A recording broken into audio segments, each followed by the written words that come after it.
En este jueves de la octava de Pascua, recemos con el Evangelio según San Lucas, en el nombre del Padre, y del Hijo, y del Espíritu Santo. Los discípulos, por su parte, contaron lo que les había pasado en el camino y cómo habían reconocido a Jesús al partir el pan. Todavía estaban hablando de esto cuando Jesús se apareció en medio de ellos y les dijo: «La paz esté con ustedes». Atónitos y llenos de temor, creían ver un espíritu, pero Jesús les preguntó: «¿Por qué están turbados y se les presentan esas dudas? Miren mis manos y mis pies, soy yo mismo.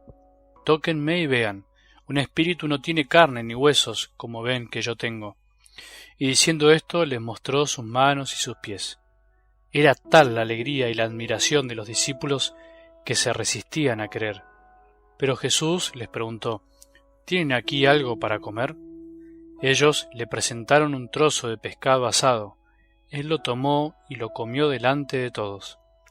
Después les dijo: «Cuando todavía estaba con ustedes, yo les decía: es necesario que se cumpla todo lo que está escrito de mí en la ley de Moisés, en los profetas y en los salmos».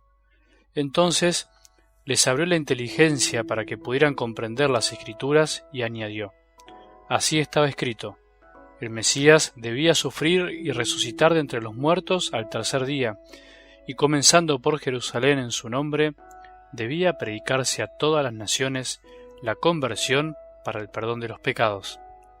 Ustedes son testigos de todo esto». Palabra del Señor.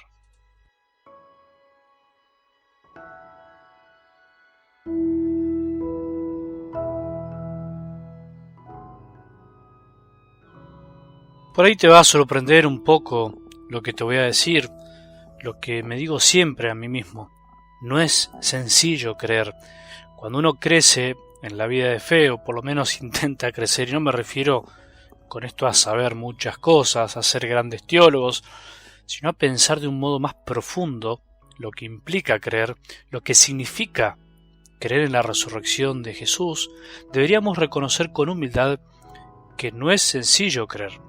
No hay que dar por sentado que el creer es algo fácil. Hay gente a veces que lo dice como si fuera así nomás, como por obra y gracia así del arte de magia y no del Espíritu Santo. Si esto fuera cierto, todos deberíamos haber creído en la resurrección de Jesús. Todos deberían creer en que Jesús está vivo. Sin embargo, no es así. Las evidencias nos llueven por todos lados. Las evidencias de que no es evidente, valga la redundancia, creer que Dios se haya hecho hombre, de que haya muerto y resucitado por nosotros. Incluso podríamos decir que cuanto más evidencias, entre comillas, buscamos, en el sentido científico de la palabra, más obstáculos podríamos encontrar. Si vos y yo creemos, se lo debemos a la gracia que recibimos para acoger la fe y responderle a Jesús, y muy poquito a nosotros mismos. Todo es gracia.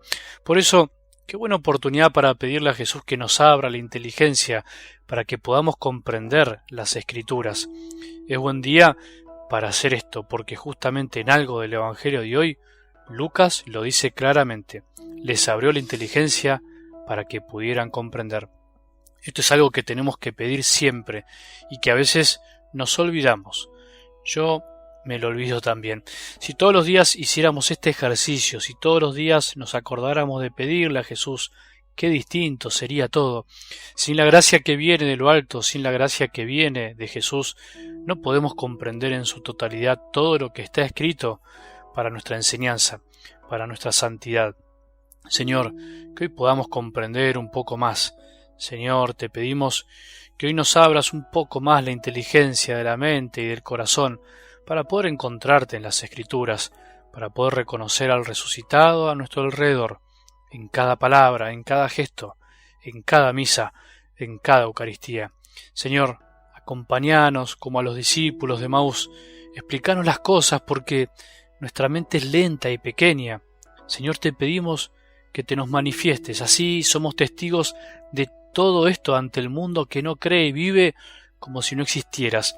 Te pedimos esto y todo lo que nuestro corazón no se anima a pedir. Imaginando la escena de hoy, ¿quién de nosotros, poniéndose en el lugar de los discípulos, no hubiera actuado de la misma manera? temor, alegría, admiración y resistencia a creer. Pasaron por todos los estados de ánimo posibles en un instante. Primero miedo, después alegría, admiración y al final una especie de resistencia a tanta alegría. ¿Es posible todo esto? ¿Es posible semejante alegría? Creo que cualquiera de nosotros haría lo mismo. No es fácil creer semejante acontecimiento. No es fácil creer cuando la alegría es demasiado grande. Evidentemente no habían comprendido ni las Escrituras ni lo que Jesús les había dicho de tantas maneras y tantas veces. En la vida necesitamos creer en la palabra de Dios, pero también necesitamos la confirmación de esa palabra. Necesitamos experimentar en carne propia la realidad de lo que leemos. Es por eso que muchas veces en la vida no las terminamos de creer hasta que no nos pasan. Cuando nos pasan nos decimos, ahora entiendo, ahora descubro eso que antes leía y no comprendía. Los discípulos necesitaron vivir esta experiencia para confirmar lo que Jesús les había dicho de palabra. Nosotros también hoy necesitamos experimentar la presencia real de Jesús en nuestras vidas para ser testigos verdaderos de Él en el mundo. Si no, ¿de qué somos testigos? Cristiano es el que cree en Jesús, cree en la palabra de Dios, pero no solo cree, sino que lo experimenta, lo vive, y como lo experimenta y lo vive, es testigo de lo que cree y vive. Refleja con su vida lo que lee, cree y experimenta. Estos días de Pascua son días para volver a experimentar, para volver a creer que Jesús está vivo y nos pide que con nuestro testimonio mostremos que esto es verdad. Si hubieras más testigos reales de que Jesús vive, qué distinto sería todo, ¿no? Que tengamos un buen día y que la bendición de Dios, que es Padre misericordioso, Hijo y Espíritu Santo, descienda sobre nuestros corazones y permanezca para siempre.